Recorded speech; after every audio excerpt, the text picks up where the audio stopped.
হজরত সুলাইমান আলাইহিস সালাতু ওয়াস সালামের আশ্চর্যজনক মীমাংসা সময়ের মধ্যে একটি হচ্ছে যেটা ইমাম মুসলিম রহমতুল্লাহি আলাইহি হজরত আবু হুরাইরা রাদিয়াল্লাহু তাআলা আনহু থেকে বর্ণনা করেছেন যে রাসূল সাল্লাল্লাহু আলাইহি সাল্লাম বলেন, দুজন মহিলা তাদের দুটো বাচ্চা নিয়ে যাচ্ছিল।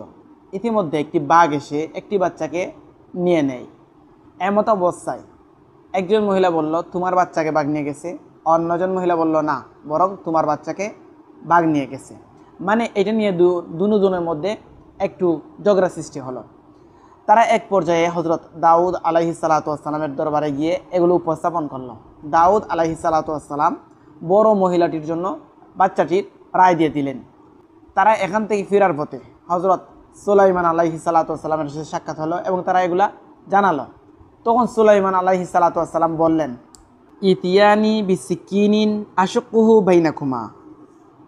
সুলাইমান আলাইহিস সালাতু ওয়াস সালাম বললেন, ছুরি নিয়ে আসো, বাচ্চাটিকে দুটুকরো করে দুইজনের মধ্যে ভাগ করে দেওয়া হবে।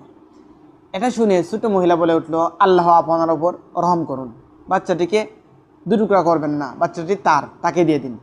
এটা শুনে সুলাইমান আলাইহিস সালাতু ওয়াস সালাম বুঝতে পারলেন আসল মা হচ্ছে ওই ছোট মহিলা, তাই তিনি ছোট মহিলার পক্ষে বাচ্চাটিকে দিয়ে দিলেন।